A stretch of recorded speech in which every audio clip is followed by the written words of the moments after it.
Ya, kalau di sukses filantropi kan kita ada 4 fokus utama ya. Pertama itu tentang air. Oke. Selama ini hampir semua dunia filantropi itu hanya mengambil sumber air. Oke. Tapi tidak ada yang memikirkan gimana untuk menjadi cadangan air di dalam bumi gitu. Nah, di sukses filantropi, selain kita mengambil sumber air untuk kebutuhan masyarakat sekitar, kita juga ada namanya tanam air. Kalau dilihat dari siklus bisnisnya, sebenarnya kita udah memperhitungkan. Jadi setiap sampah yang dikonversi itu, kita ngambil 2 hal di situ. Pertama, memang untuk pertumbuhan ekonomi masyarakat sekitar. Kedua, lagi-lagi kita kontribusi terhadap sustainability-nya di lingkungan. Nah, untuk ekonomi masyarakat, itu kita hitung lagi tuh. Ternyata setiap satu mesin penggilingan sampah plastik itu bisa kapasitasnya 1 ton per hari. 1 ton per 1 ton per hari. Nah, dengan harga konversi penjualan si sampah plastik yang dicacah, itu sekitar 6.250 per kilogram. 6.250 per kilo. Per kilogram. Nah, kalau kita kalikan lumayan ya. 1 tonnya. 1 hari, 1 ton. Kali kalau dia pun produksinya sekitar 20 hari, udah ratusan juta. Iya, ratusan juta ya. Benar kan? Ya. Tapi dengan modal, kalau saya hitung kemarin, modal itu 1 kilo itu sekitar 3.000. Berarti kan ada modal yang susut untuk perputaran tuh 50%. Iya, 50%. Betul kan, setiap bulan. Nah, kalau kita tambah overhead cost-nya, ya keuntungan besar itu bisa di sekitar 25-30%.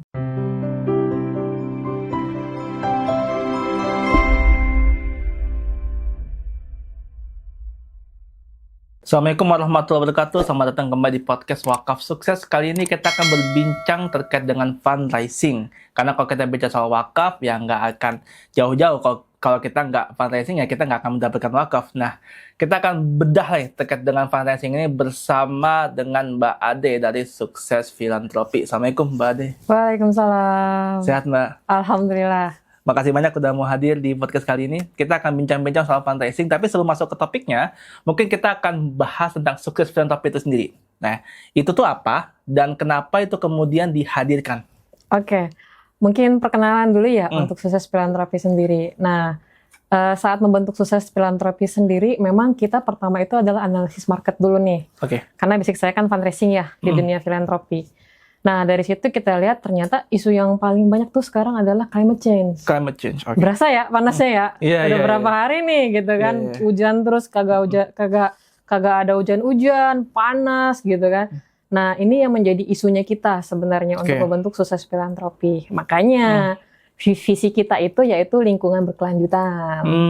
Ini sih yang sebenarnya memotivasi kita ya, menggait anak-anak muda, Gen Z itu untuk gimana sih caranya untuk menjaga bumi ini gitu.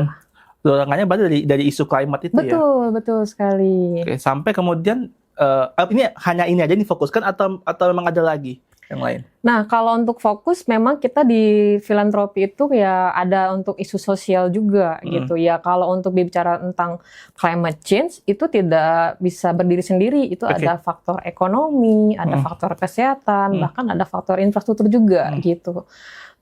Untuk sekarang juga pemerintah juga banyak ya untuk pembangunan infrastruktur yang ramah lingkungan, terus kayak infrastruktur yang green dan juga yang berdampak kecil terhadap lingkungan gitu. Artinya sebenarnya goal besarnya di climate ini. Betul sekali. Adapun nanti breakdown dari climate ini yang kemudian juga akan digarap juga sama Sukses Filantropi. Betul sekali. Yang penting tujuan utamanya tuh kemudian climate-nya ini. Betul. Nah, kalau seperti itu berarti dari climate ini apa yang sebenarnya mau di-reduce ya atau mau diatasi gitu? Ya, kalau di Sukses Filantropi kan kita ada 4 fokus utama ya. Pertama itu tentang air. Selama ini hampir semua dunia filantropi itu hanya mengambil sumber air. Tapi tidak ada yang memikirkan gimana untuk menjadi cadangan air di dalam bumi gitu. Nah, di Sukses Filantropi, selain kita mengambil sumber air untuk kebutuhan masyarakat sekitar, kita juga ada namanya tanam air. Tanam air? Ya, itu berupa biopori dan sumur resapan gitu. Jadi, kalaupun nanti ada bencana kekeringan, dia tidak separah sebelumnya gitu. Jadi, ada air yang kembali lagi di dalam bumi gitu. Dan kita juga ada penghijauan di namanya eco footprint. Nah, di sini kita tidak hanya menanam pohon, tapi kita juga kasih penghitungan karbon. Jadi saat kita tanam pohon, nah itu berapa sih yang kita kontribusi ke bumi untuk dibersihkan gitu. Nah, kurang lebih seperti itu kalau di Sukses Filantropi. Jadi 4, tadi baru pertama tuh. Jadi pertama itu air, masalah air. Betul. Yang kedua, ketiga, 4. Nah, ketiga itu ada di empowerment. Nah, uniknya di sini itu untuk empowerment kita mewajibkan setiap individu yang kita bantu itu harus menghitung balik modal.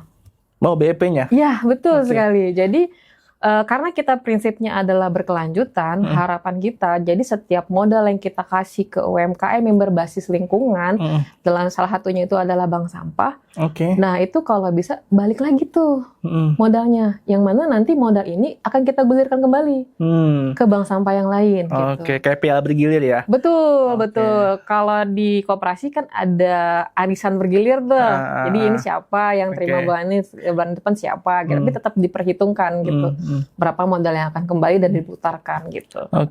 Nah, modal ini dikasih ke bank sampah. Emang fokusnya ke bank sampah apa? Tadi kan bahasanya UMKM yang go green ya bahasanya. Yes, betul. Green ya. Tapi mungkin sejauh ini ke bank sampah aja ya? Betul. Sejauh ini dalam 1 tahun berjalannya Sukses Filantropi kita baru coba di bank sampah.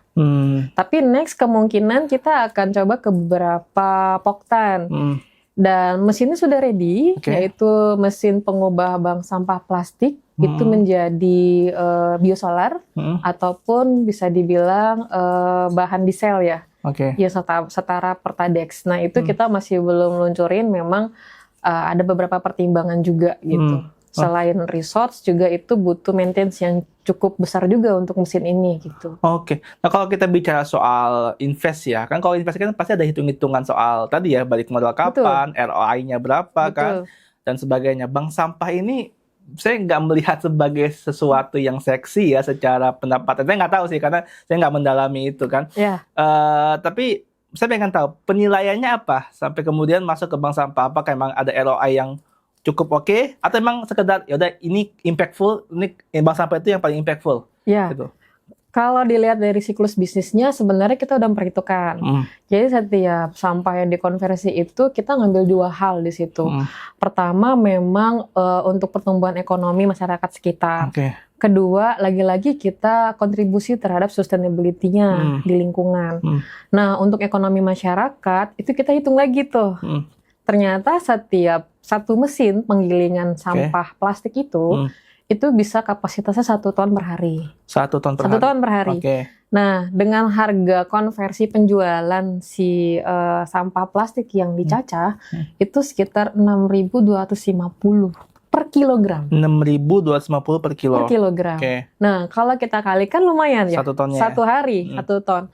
Kali kalau dia pun produksinya sekitar 20 hari, udah ratusan juta. Iya, ratusan juta ya. Benar kan? Tapi dengan modal, kalau saya hitung kemarin, modal itu 1 kilo itu sekitar 3.000. Berarti kan ada modal yang susut untuk perputaran tuh 50%. Iya, 50%. Betul kan, setiap bulan. Nah, kalau kita tambah overhead cost-nya, ya keuntungan bersih itu bisa di sekitar 25-30%. 25-30% per bulan? Betul, per margin bulan. Bersihnya itu ya? Margin bersih, betul. Lumayan ini yang udah kita hitung ya di lapangan gitu kan. Dan akhirnya kita memutuskan, kita akan coba di sampah plastik. Karena di sebelumnya kita coba pakai organik, menjadi biogas, itu ternyata maintenance-nya cukup lama gitu, sampai menghasilkan gas. Dan itu tidak terakumulasi dalam bentuk uangnya seperti apa. Gitu. Akhirnya kita memilih dalam bentuk sampah plastik. Nah, insya Allah nanti kalau memang teman-teman Wakaf Sukses nih mau join juga, kita bisa ke di kuartal 4 kita akan launching mesin MRV. MRV, untuk minyak jelantah. Saya penasaran dengan marketnya sih Mbak. Karena saya juga nggak mendalami itu ya. Kan dengan margin bersih 20-30% kan artinya sebenarnya udah ada market yang ready untuk ngambil. Betul. Ya kan? Betul. Nah, ini marketnya siapa Mbak? Pabrik. Betul. Pabrik. B2B jadi, gitu ya. Kita itu selain mencari bank sampah yang sudah established, yang sudah ada mesin, ada pekerja, ada bahan mentah. Kita juga pastikan hasil olahan ini itu bakal di off-taker ke siapa. Oke. Berarti udah ada kayak penadahnya ya? Betul. Jadi kita pastikan proses dari hulu ke hilirnya itu emang sudah ready sebelum akhirnya dana itu kita gulirkan ke mereka. Oh gitu. Ya kan khawatirnya gitu ya. Dalam artian di kondisi ya orang bilang kan indeks ekonomi kan daya beli katanya lagi lemah dan sebagainya. Kalau kita bicara soal mau invest ke bisnis kan ragu-ragu juga orang kan masuk ke bisnis daya beli lagi lemah. Bisnis mana nih yang paling ini? Cuma ternyata di bank sampah ini sudah ada pebisnis yang memang sudah siap ngecaplok barangnya itu ya. Betul. Oke, dan selama ini stabil Mbak. Apa kayak ada penurunan tiba-tiba karena mungkin siklus bisnis dan sebagainya? Kalau dari pengalaman beberapa bank sampah, mereka itu turun pertama memang susahnya dapat sampah plastik yang sesuai. Jadi kan memang itu sebelum pengolahan ada sortir namanya. Nah itu disesuaikan dulu. Sampah grade A, grade B, terus grade C, sampai nanti dia sampah mainan anak itu masih bisa juga diolah yang terbuat dari plastik. Gitu. Oke. Oh, berarti kesulitan juga supply ya? Betul, supply. Supaya jadi PR juga ya? Ya, karena kan masyarakat kita masih mix ya, sampahnya ya masih belum disortir gitu. Nah, sedangkan mereka kan butuh yang sudah disortir gitu. Ini menyambung podcast kita yang kemarin sama Semai ya, baca soal sampah ya. Jadi ini proses bisnisnya ada di sini yang menghasilkan. Jadi orang-orang yang kemudian mengolah sampah nggak sia-sia juga karena berputar lagi ekonominya kan. Betul sekali, betul. Ekonominya berputar, jadi buang sampah dengan di tempat yang tepat itu tidak sia-sia. Ekonomi juga berputar. Mbak, kita tadi banyak banget bahas soal sampah tapi nggak spesifik bahas fundraising-nya. Artinya selama ini yang Mbak tawarkan, atau bagaimana sih proses fundraising di Sukses Philanthropy sendiri itu seperti apa? Oke, kalau dari Sukses Philanthropy sendiri untuk awal itu biasanya kita collect data dulu. Collect data. Ya, di kita itu ada yang namanya proses canvassing donor dulu. Kalau kita bilangnya donor ya, kalau misalnya teman-teman itu bisa bilang calon donatur gitu. Nah, ini bisa kita canvassing dulu, kemudian di sini ada tahap selanjutnya itu tahap verifikasi dan validasi. Nah, kita akan cek apakah benar sasaran kita ini punya potensi untuk kita fundraising. Apakah dia perusahaan, individu atau komunitas gitu. Nah, setelah kita cek kita akan tawarkan berupa pernyataan surat audiensi gitu. Jadi kita kasih audiensinya dulu, kira-kira mereka mau dikunjungi kapan. Nah, itu baru kita ketemu. Nah, di pertemuan inilah skill kita diasah. Ya, betul. Gimana caranya kita ngebaca apa maunya orang yang berbicara sama kita. Nah, contoh misalnya kalau kita ketemu sama satu perusahaan yang dia fokus dengan pertambangan atau mining gitu. Oh Mbak, kita nggak di sini CSR-nya, kita di site kita, jadi udah part of CDO-nya kita gitu. Dia akan kasih tahu tuh kita site-nya ada di wilayah A, B, C nih gitu. Berarti kan ada spesifikasi wilayah. Jadi setiap wilayah ini akan beda-beda nih programnya. Nah dari situ kita coba matchingkan dengan program kita yang sudah ada gitu. Mana sih program yang bisa kita tawarin gitu. Berarti hal pertama yang harus dikuasai marketing adalah product knowledge. Nah, apa yang kita punya, apa yang bisa kita tawarin. Gitu kalau di Sukses Philanthropy. Canvassing, memetakan siapa aja yang mau dikunjungi. Itu based on apa? Apakah scraping misalkan ngambil data di Gmaps ya, nyari perusahaan mana sih yang ada di sekitar Jakarta, atau kenalan, atau seperti apa Mbak metodenya? Nah, kalau metode kita pertama kita akan cari di Google ya untuk map, sama tadi kayak map kira-kira posisinya di mana. Kemudian kita akan cek websitenya. Cek website, website perusahaan tersebut. Ini perusahaan benar atau bodong kan? Kadang kan orang seperti itu ya. Kemudian kita cek emailnya, bener nggak ini emailnya? Gitu. Kita coba kirim atau kita WhatsApp nomor yang ada di website gitu kan. Kita coba hubungi. Kalau memang ada, kita cek ada namanya aplikasi LinkedIn. Nah, di sana kita bisa cek sebenarnya orang yang kita cari atau perusahaan. Cek aja nanti untuk kategori perusahaan, nama perusahaan ini ada apa enggak. Itu biasanya ada di sana. Kalau nggak ada, berarti dicurigai nih. Gitu. ini perusahaan beneran atau enggak gitu. Nah ini yang sebenarnya tahap validasi yang bisa kita kerjakan. Gitu. Sampai di tahap mana akhirnya SF memutuskan, oke, kita kayaknya pasti untuk kita kunjungin. Nah, kalau itu biasanya kita sampai tahap dapat PIC untuk kita kirimkan surat audiensi. Oh, surat audiensi. Betul, betul. Jadi di kita itu nggak ada sistem yang titip di satpam. Oh. Karena itu nggak efektif. Oke. Itu tidak efektif. Sudah pernah saya lakukan 12 tahun yang lalu ya. Itu nggak efektif seperti itu. Ya, jadi karena sekarang zamannya digital, ya pakailah fasilitas digital semuanya. By email? By email. Oke, by email. Nah itu tuh biasanya kan gini ya Mbak, kalau kita penawar audiensi kan secara saya misalkan sebagai perusahaan gitu, nih audiensi ngapain menawar? Kayak tadi ada tiba-tiba nawarin itu kan, itu ada strategi khusus kah? Apakah Mbak nggak tidak menampilkan bahwa Mbak akan presentasi soal fundraising atau ditampilkan tapi menurut Mbak ini udah di assess nih bahwa ini kayaknya perusahaan ini ada ketertarikan di sini, makanya saya coba audiensi dengan membawa program ini ke dalam format pengiriman emailnya. Iya. Seperti apa Mbak? Kita ada format surat audiensinya. Tujuan kita apa untuk audiensi ke perusahaan tersebut, kemudian kita utarakan kita ini siapa, tujuan kita untuk apa ke perusahaan itu, kemudian kita lampirin company profile-nya kita. Oh, oke. Gitu. Biasanya sih mereka ngasih jawaban, oh nanti ke bagian Korsek ya, gitu. Nah dia ngasih tuh PIC-nya ke bagian Korsek, hubungin Bapak A ini, gitu. Nah itu yang kita langsung follow up. Kan Mbak ini kan mencari katakanlah CSR ya. Betul. CSR perusahaan. Artinya kan Mbak harus mengetahui level perusahaannya kan. Betul. Udah sampai level mana nih. Nah, mengetahui itu ada, apakah Mbak cari di, kan kalau perusahaan TBK mungkin bisa kelihatan ya, tapi kan banyak yang privat nggak mungkin buka-bukaan saldo rekening. Betul. Itu tuh gimana Mbak memvaluasinya lah? Nah, kalau kita lihat ke sosmed sih pertama. Sosmed dulu. Jadi kalau perusahaan itu sudah melek sosmed, berarti minimal itu karyawannya 20-50. Oke, 20-50. Kita akan lihat tuh di segitu. Itu sudah melek sosmed.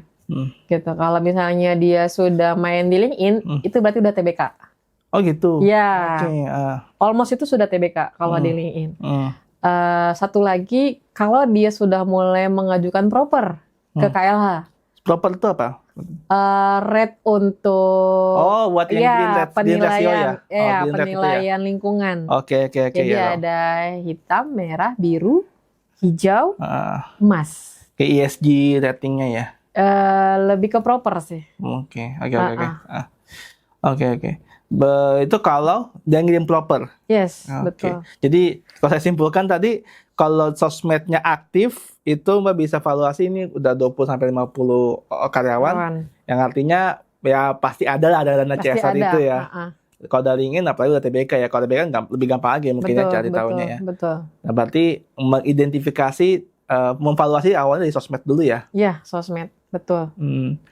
Ada nggak tapi yang nggak main sosmed, tapi perusahaannya bagus selama ini? Apa semuanya di sosmed ada? Ada beberapa yang kayak gitu, terutama konveksi. Oh, konveksi. Iya. Konveksi itu jarang banget main sosmed ya.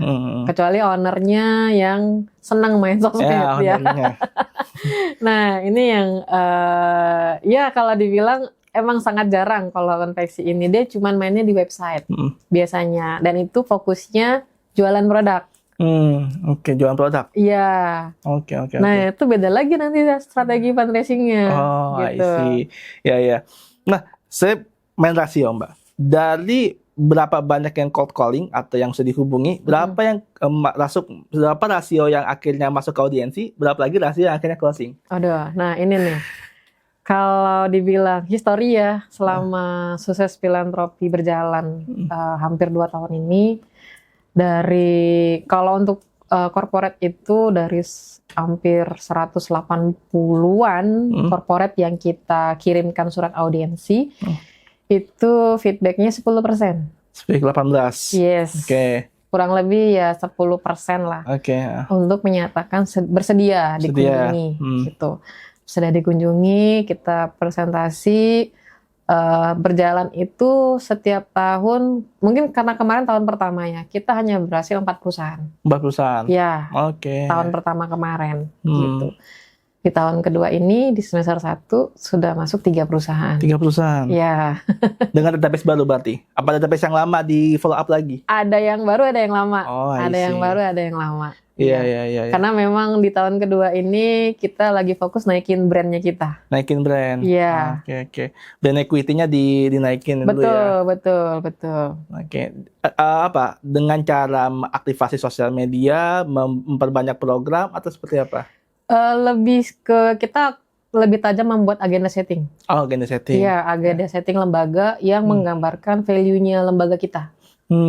Oke. Gitu. Sembari kita juga memperkuat jaringan di komunitas-komunitas dan KOL. Oke. Saya sempat melihat beberapa postingan SF itu bahkan sama wibu, sama jaringan-jaringan orang-orang yang suka ke Koreaan, di Jepangan itu. Betul. Kenapa, Mbak? Kan saya mikirnya gini ya. Ini asumsi orang-orang ini ya, orang-orang awam ya. Wibu itu kan orang-orang yang nggak bertanda kutip ya, mungkin nggak kaya banget lah gitu. Meskipun mungkin dia punya koleksi mainan ya gitu kan. Dan kepedulian dengan sosial nggak tahu sih, saya nggak mau ngejudge ya teman-teman ya. Cuman kelihatannya kok kayak kurang pas. Cuma ini mungkin bisa dipatahkan juga ya asumsi saya ini. Gimana, Mbak? Kenapa akhirnya berkelompok atau bermitra dengan komunitas yang seperti itu? Nah, kalau di kita kalau untuk kebaikan itu kan tidak terbatas dari kelompok ataupun bisa dibilang penganut sesuatu lah ya kan. Nah, sebenarnya mereka punya kepedulian yang cukup tinggi di mereka itu semua gitu. Bahkan walaupun mereka punya hanya Rp5.000, Rp10.000, tapi mereka rutin ternyata untuk mengirimkan donasinya gitu. Apalagi isu yang kita angkat adalah isu sosial gitu. Nah, mereka malah lebih tertarik gitu. Bahkan ada komunitas wibu yang dia senang ngasih donasi ke Palestina. Oh iya? Iya, benar gitu. Nah, ini yang sebenarnya di dunia filantropi kadang kurang ke-capture. Iya, di-skip. Mereka kayak underestimate, apaan sih wibu cuma senang-senang doang. Cuman main game, cuman konser-konser doang gitu nonton kan. anime udah. Iya. Karena kan di sisi itu kan ada sisi sosial sebenarnya. Yang mereka juga tetap manusia juga gitu. Butuh ada aplikasi untuk ke dunia sosialnya gitu.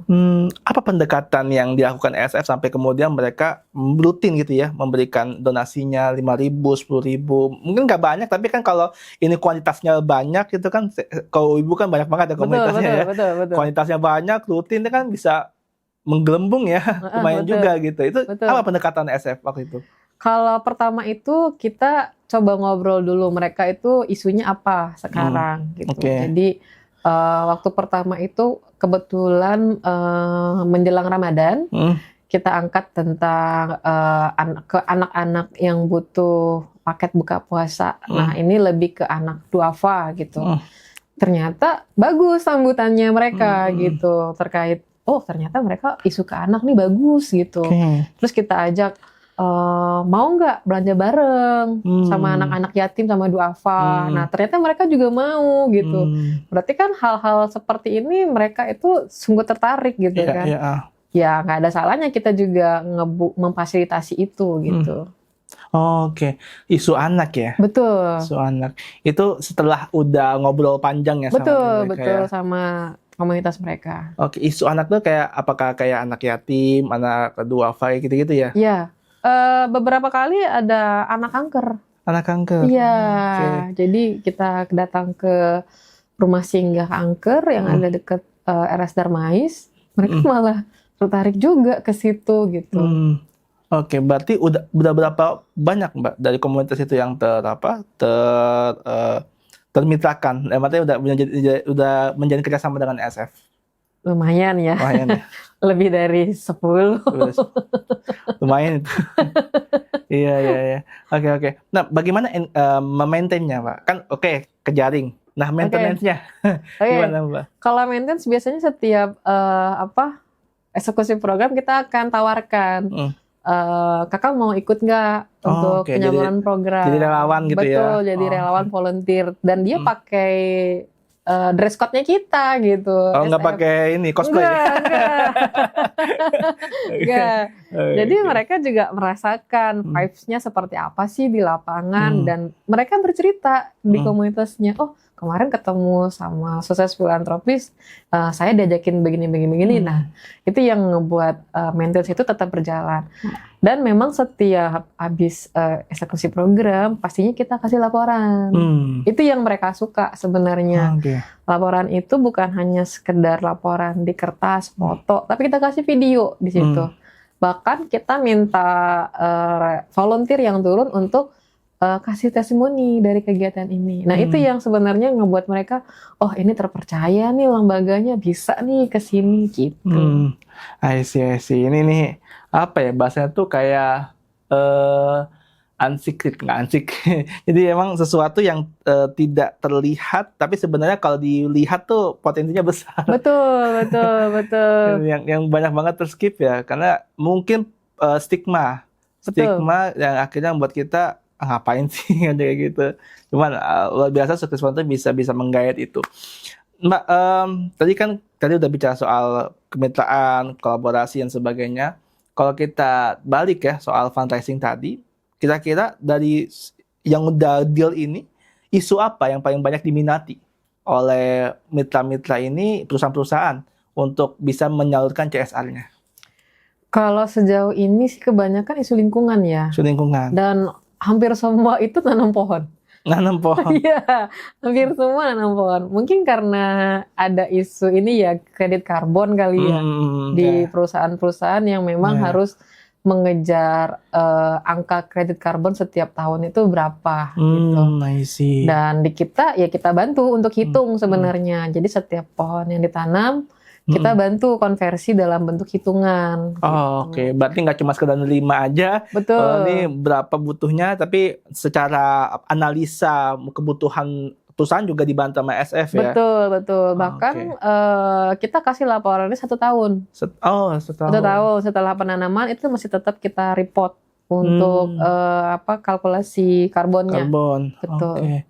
Oke. Artinya sebenarnya SF ini memaintain perusahaan juga dengan berkomunikasi melalui report tadi. Betul sekali. Itu yang maksud divisinya adalah berkelanjutan. Iya. Benar, kalau kita bicara soal tanam pohon, katakanlah ya, misalkan wakaf nih, wakaf pohon. Naruh wakaf selesai kan? Iya. Ya udah, kita mau lanjut ngobrol apaan? Gitu kan? Kalau kita bicara soal tadi ya, kita di wakaf sukses kan juga pernah wakaf pohon ya, di Pulau Pramuka ya waktu itu ya, Pulau Pramuka selesai. Ke pohon, udah. Habis itu nggak ada tindak lanjut, karena kita nggak tahu mau ngapain lagi. Kan? Kalau lihat dari konsep SF, menarik juga kalau memang ada semacam annual mungkin ya, report atau semesteran ya, report untuk melaporkan terkait dengan carbon capture tadi ya. Iya, betul. Artinya ya intensitas komunikasi masih bisa terus terhubung, dan mungkin saja bisa aja proyek-proyek lainnya yang bisa dikasih juga ya. Betul sekali. Bahkan di semester 2 nanti kita rencananya pohon produktif. Pohon produktif? Ya, pohon produktif yang memang kita prediksi 1 tahun kemudian atau 2-3 tahun itu berbuah. Nah, buahnya ini nanti bisa untuk ekonomi masyarakat. Gitu. Kebayangnya diapain Mbak buahnya ini? Apa dikasih ke masyarakat, dijual atau kayak gimana model bisnisnya? Nah, model bisnisnya itu lebih ke poktannya. Poktan. Ya, kita udah dapat 1 wilayah kerjasama dengan Poktan di Deli Serdang di kaki Gunung Liuser. Nah, itu kita lagi coba jajakin kira-kira bisa nggak pohon produktif di sana, sehingga nanti hasil panennya itu bisa untuk warga. Gitu. Hasil panen untuk warga? Iya, untuk warga kembali. Jadi sirkulasi ekonominya tetap jalan. Sirkulasi ekonomi. Betul. Saya belum kebayang teknis lengkapnya ya. Jadi kan ini pohon ditanam, terus dia berbuah. Nah, berbuah ini tadi, Poktan itu apa, Mbak? Kelompok tani. Kelompok tani, Iya, oke. betul. Kelompok tani di kelompok tani berarti. Betul. Oke, nanti mereka yang akan mengolah mungkin menjadi apa atau langsung dijual gitu ya? Betul. Baru nanti hasilnya itu dibagikan ke masyarakat. Betul. Itu ya? Biasanya mereka berbasis koperasi sih. Basis koperasi. Betul. I see. Iya. Artinya sekaligus memberdayakan masyarakat di sekitar sana ya. Iya, betul. Itu rencana SF ke depan? Iya, rencananya di semester 2 sampai Semester di tahun 2. ketiga nanti. Oke, emang lagi-lagi nggak jauh-jauh dari lingkungan ya? Iya, betul. Memang isu lingkungan itu lagi seksi sekarang. Iya. Apalagi akibatnya masih dirasakan ya. Panas malam sampai udah nyalain 2 kipas juga masih panas gitu. Iya. Ini model bisnis yang menurut saya harus diadopsi ya, dalam artian kalau kita filantropi itu hanya sekedar nerima aja, ya akhirnya nggak sustain ya. Betul. Nggak ada komunikasi, akhirnya kita harus bahasa bisnisnya kan harus acquisition customer terus. Betul. Ya kan? Betul. Yang kalau dalam bahasa bisnis ada CAC, customer acquisition cost, yang mungkin selalu akan naik tuh karena ini dapat terus cari lagi yang baru, cari lagi yang baru. Itu kan jadi repot ya, dan pasti besar juga. Effortnya juga besar ya. Iya. Bahkan kalau di SF itu cita-citanya orang yang kita bantu itu bisa masukin lagi donasinya ke SF. Kayak Gitu. gimana tuh akunya? Jadi kayak bank sampah ini kan kita skemanya adalah pengembalian modal. Nah, modal yang dikembalikan itu setiap bulan kita tarik masuk ke SF. Berarti kan masuknya adalah donasi di sini. Nah, modalnya itu nanti kita kumpulin lagi, baru kita gulirkan lagi dalam bentuk program. Nah, ini yang saya maksud, ada sirkulasi ekonomi dari penerima manfaat kita masuk lagi, ngebantu lagi penerima manfaat lain gitu. Artinya kalau kerjasama dengan bank sampah ini perorangan atau ada institusinya atau seperti apa? Perorangan. Kalau kita masih perorangan. Oke. Artinya bagi hasilnya itu dengan orang tersebut. Betul. Oke. Berarti kan harapannya sebenarnya dia juga bisa berdonasi kembali ke SF ya? Atau lebih tepatnya pengembalian dana modal WEP itu kita buat skemanya pembagian profitnya. Itu balik ke Sukses Filantropi dan dia juga mendapatkannya. Oke. Dan itu emang udah disaring ya, dalam artian ini tuh kalau kita mau invest kan kita nyari founder nih. Betul. Founder yang pas nih, founder yang kira-kira bisa komit, yang bisa menjalankan bisnisnya kan, nggak cuman modal bisnisnya bank sampah udah terbukti udah valid kan, tapi siapa foundernya kan, siapa main behind the gun-nya gitu kan. Itu emang sudah ready, maksudnya udah dengan dia udah punya sistemnya, atau kayak SF mencarikan lagi orang yang bisa seperti itu? Beliau sudah ready sih. Sudah ready. Jadi ibaratnya itu sudah pernah jalan tapi terhenti. Gitu. Setelah kita cek, ternyata memang kekurangan modal. Modal. Berarti kan kita hanya suntik modal untuk peralatan, resource itu dia sudah ada. Gitu. Nah, nggak lengkap misalnya kalau kita nggak bahas soal fundraising wakafnya. Nah, saya nggak tahu nih di SF ini ada juga nggak nge-fundraising soal wakaf? Dan kalau ada, topik wakaf yang mana yang paling menarik dari perusahaan-perusahaan? Belum sih, kita belum ada fundraising wakaf ya. Cuma kalau untuk di pilar Sukses Filantropi itu ada di pilar empowerment-nya kita. Karena berkelanjutan itu ya memang harus ada dana yang kembali lagi. Gitu. Karena kan prinsip wakaf, zat itu nggak boleh habis ya. Nah, ini yang sebenarnya kita putar juga di Sukses Filantropi. Gitu. Nah, kalau dibilang bisa nggak ke wakaf, sebenarnya bisnis bank sampah itu sebenarnya bisa jadi wakaf sebenarnya. Wakaf produktif gitu. Nah, untuk yang satu lagi, kita lagi kaji juga nih bisnis minyak jelantah.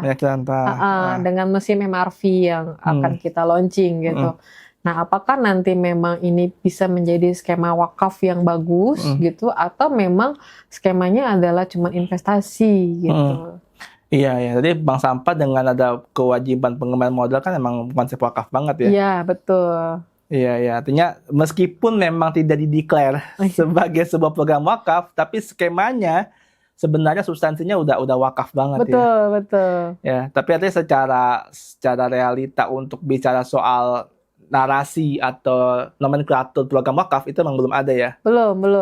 Oke. Artinya kita belum bisa ngebedah nih kira-kira wakaf mana yang paling atau udah pernah ada omongan belum dari perusahaan gitu bahwa saya mau wakaf dong, ada nggak? Belum ada. Oke, berarti belum tertarik ke wakaf.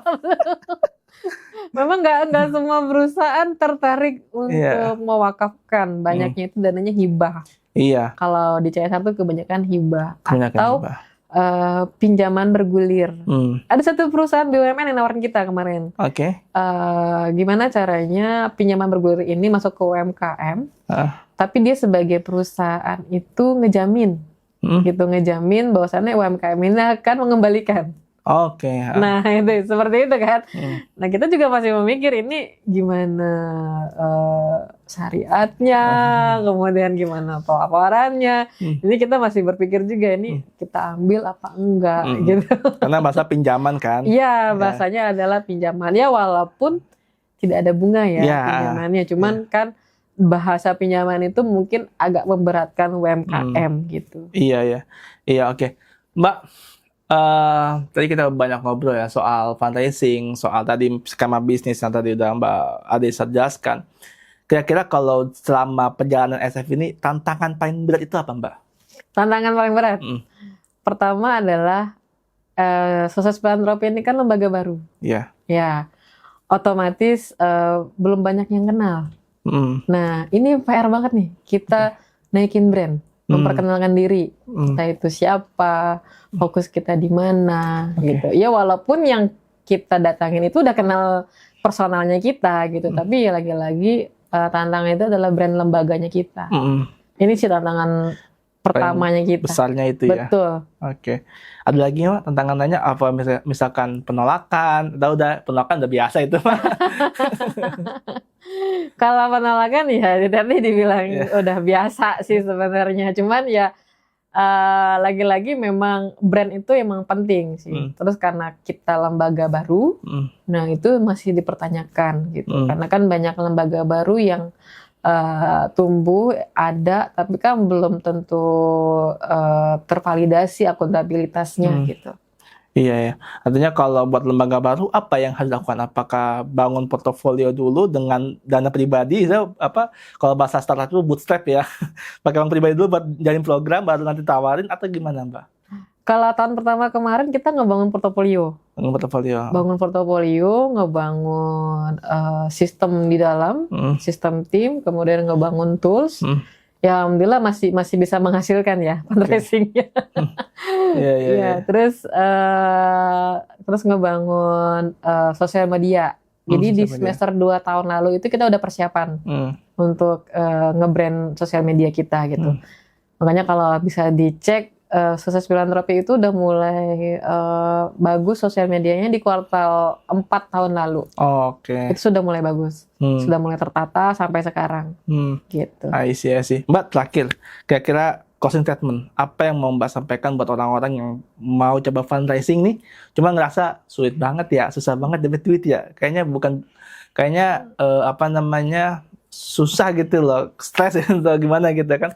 Kadang-kadang orang fundraising kan, apalagi kalau kita bicara waktu di kampus kan fundraising kan jadi kepanitiaan yang paling dibenci kayaknya tuh. Gara-gara harus jualan risol aja.